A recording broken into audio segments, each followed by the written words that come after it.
A man disguises himself as a homeless person and approaches his best friends to test if they'll still show kindness without knowing who he is. The rain fell in thick sheets as Landon Voss, a 34-year-old tech magnate with a chiseled jawline, caramel-brown skin, and dreadlocks tied back under a hoodie, stared at his reflection in the cracked mirror of a rundown motel room in Eastwood City. In a few hours he would vanish. To the world, he'd be missing. To his three closest friends, Blake, Tyra, and Marcus, he'd simply be gone. But in truth, he would be right under their noses. Landon had spent the past decade building his company, Vossware, into a billion-dollar empire. But lately he felt an unsettling distance growing between him and those he once trusted blindly.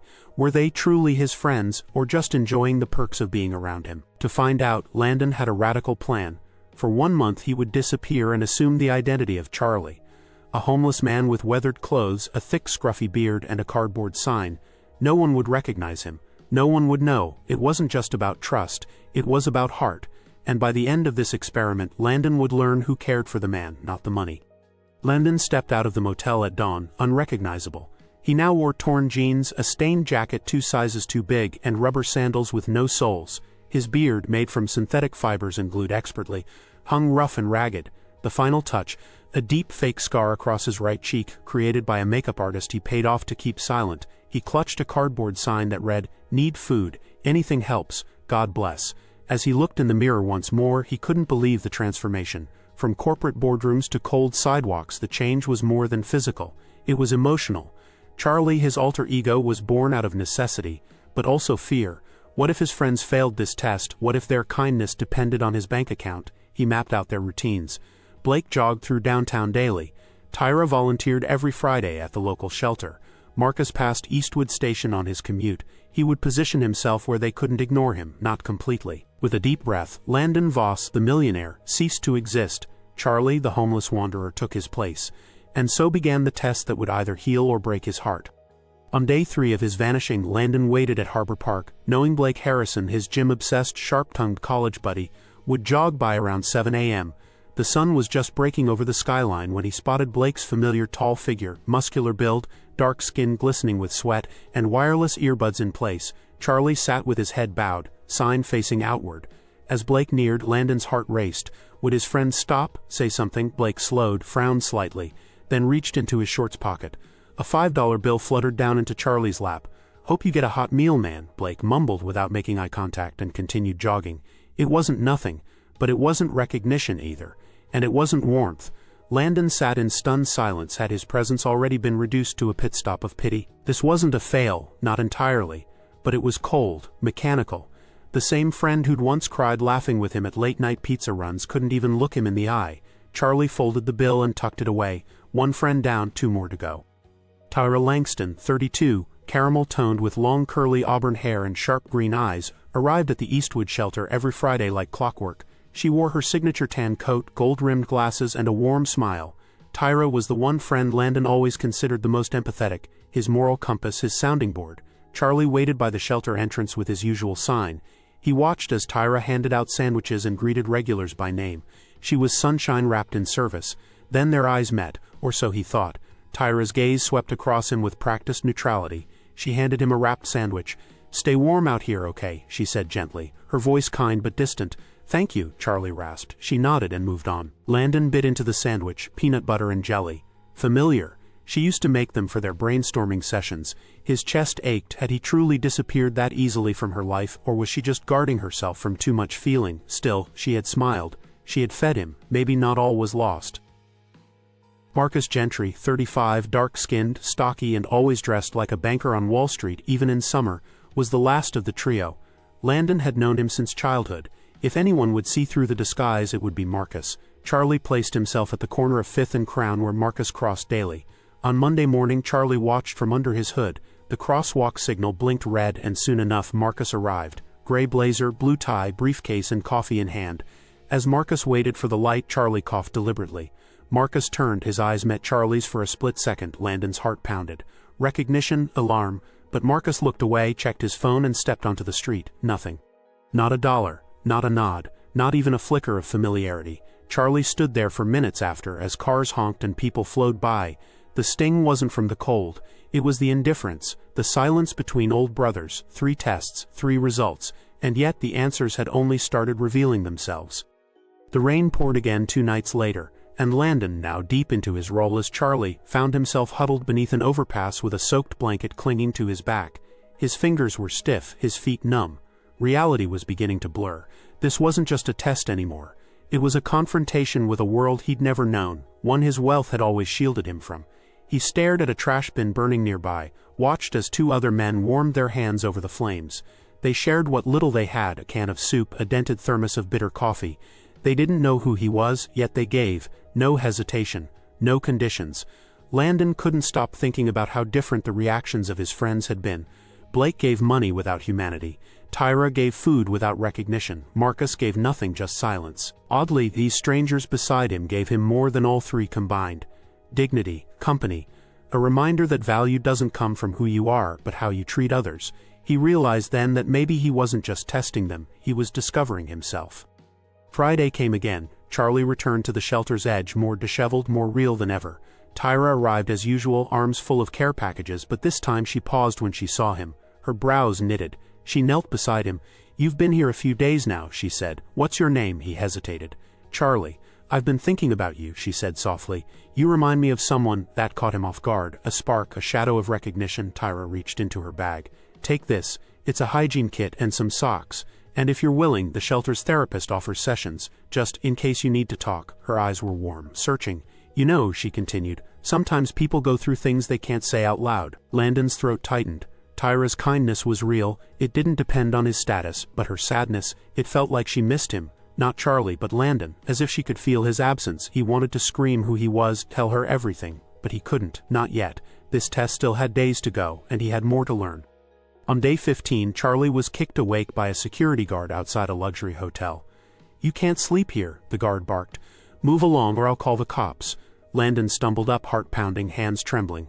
No one stepped in, no one asked questions. The crowd simply walked past the confrontation, heads down, eyes elsewhere. This moment shook him deeply, not because of the pain but the invisibility, how quickly society cast people aside, how systems assumed you were less than human without a shower or clean clothes.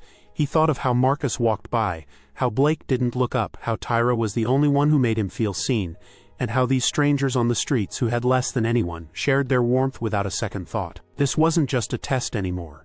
It was a revelation. Charlie wasn't just a disguise. He was a lens, showing Landon the truth about people, the cruelty of assumptions, and the beauty that survived even in the broken places. News of Landon's disappearance had begun to spread. His company issued a vague statement.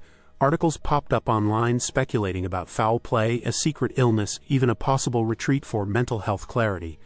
But no one suspected the truth. That morning, Charlie overheard 2 college kids whispering while walking past his corner.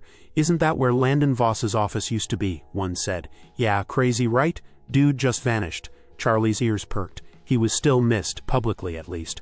But were his friends looking for him? Were they worried? He decided to test that directly. That night he left a crumpled letter inside Marcus's gym locker. It simply read, "Ever wonder what you'd do if someone you loved was unrecognizable? See, no name, no explanation.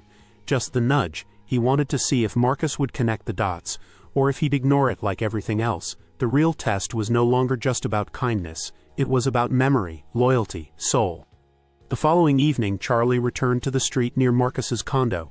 He positioned himself near a food cart Marcus frequented after workouts. Sure enough, around 7:30, Marcus emerged from the gym, visibly tense. He bought a wrap and soda, looked around nervously, and walked toward the street corner, toward Charlie. Landon braced. Marcus stood in front of him for a long moment. "You know something about Landon Voss?" he asked quietly. Charlie looked up. Maybe I am something about him." Marcus's brow furrowed. "Who are you really?" Landon paused. Then, in the same gravelly voice he'd practiced, he replied, "Just someone trying to find out what friendship really means." Marcus knelt slowly. "You remind me of him." A flicker of hope, a spark in the fog. Maybe, just maybe, the test wasn't entirely lost. After the brief exchange with Marcus, Landon sat under the same lamppost for hours, barely blinking.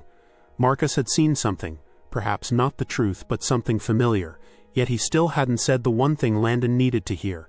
"I know it's you." That night, Landon didn't return to the shelter. He stayed on the sidewalk, letting the silence sink into his skin.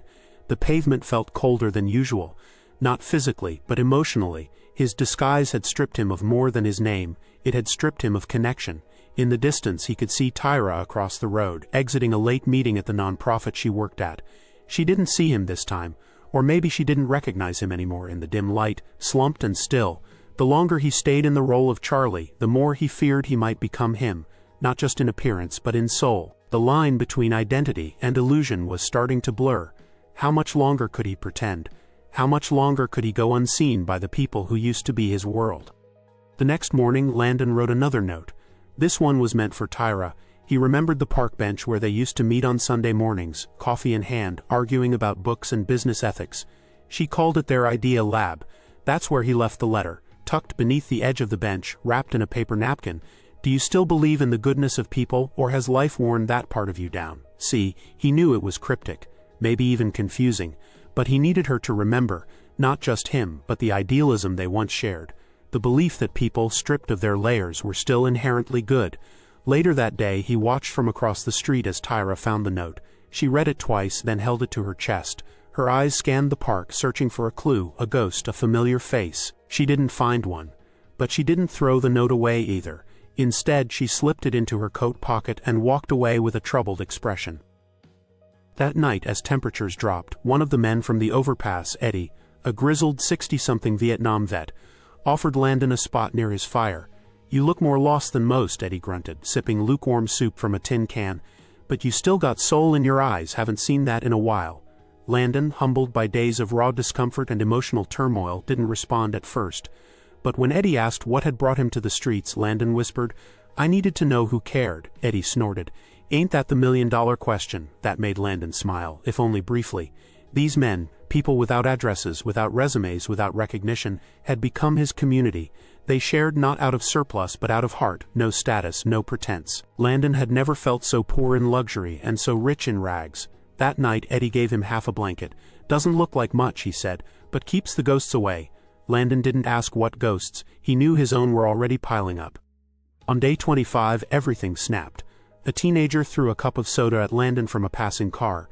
Get a job, loser, the boy shouted as the car sped off. Laughter erupted from inside.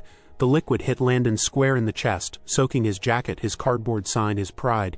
It was the final crack in the dam. Landon stood frozen, fists clenched, face burning. Not just from humiliation, but from helplessness. He wanted to rip the beard off, scream his identity, and demand respect.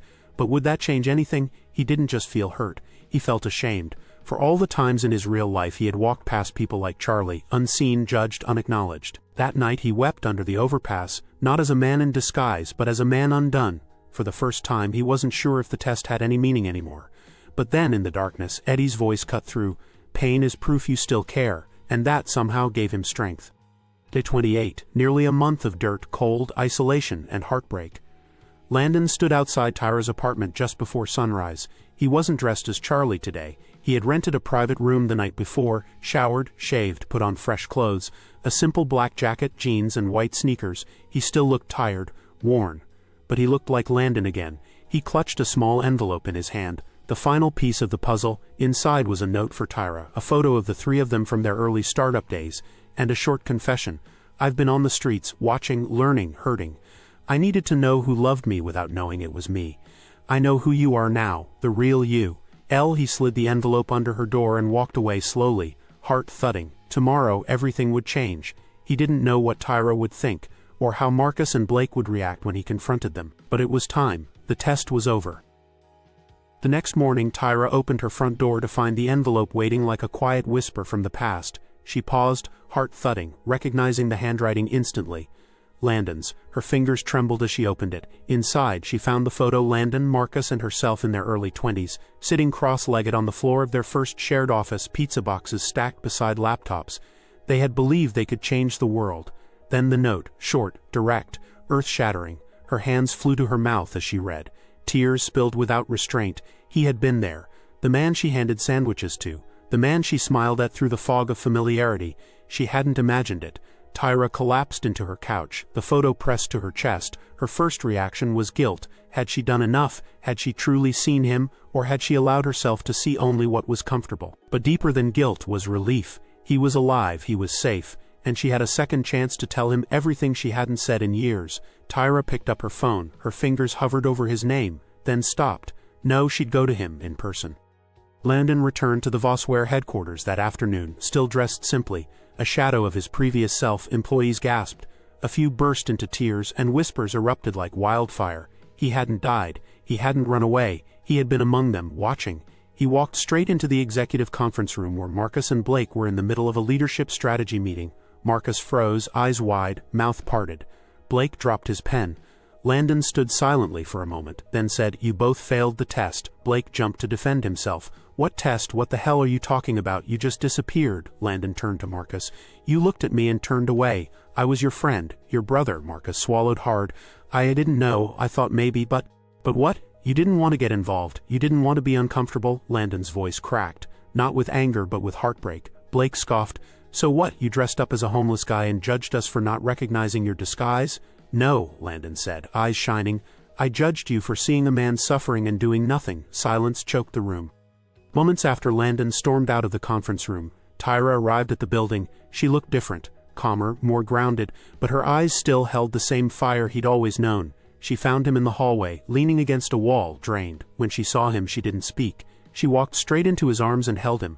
No words, no apology, just presence. After a long silence, she finally whispered, "I thought I'd lost you. I thought I'd lost myself," he admitted. She pulled back just enough to look him in the eye. "What you did, it was painful. But I understand why," he nodded. "I needed to know who saw me beyond the money, beyond the success." "You always knew I did," she said gently. He chuckled softly. "I hoped," she placed a hand on his cheek. "You don't have to test me again. I'm here, for all versions of you." And just like that, the bond they once had, fractured but never broken, began to mend. In the weeks that followed, Landon didn't return to his old life in full. Instead, he announced a massive shift in Vossware's mission. The company would fund a new initiative, Project Human, designed to create transitional housing, job training, and mental health support for the unhoused population of Eastwood City. But more than the money, Landon showed up in person, cleaning parks, handing out meals, sitting beside those he had once slept near. His team, inspired and shamed, began volunteering too. Eddie, the man who'd given him half a blanket, was the first to receive housing through the program. Landon stood by his side during the ribbon cutting of the first shelter. "This isn't charity," Landon told reporters. "This is justice." As the cameras flashed, he saw in the crowd Tyra smiling proudly, and even Marcus and Blake, humbled, helping serve food under a white tent nearby. The experiment that started in secrecy had bloomed into a movement.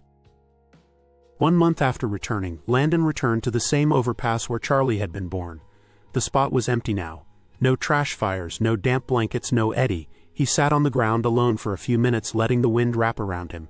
Tyra joined him quietly, 2 coffees in hand. "This where it all started?" she asked. He nodded. "This is where I stopped being blind." They sipped in silence. "Do you regret it?" she asked. "Not the pain, not even the humiliation, but I regret how little I saw before." She leaned her head on his shoulder. "You see now," he smiled. "And now I want others to see too." As the sun rose, illuminating the city skyline, Landon knew his life would never return to what it was. And he didn't want it to. He was no longer just Landon Voss, the tech mogul. He was Charlie too, and he would never forget him. If you found this story powerful, moving, or eye-opening, please make sure to subscribe for more. Real strength isn't measured by what you have, but by how you choose to see others.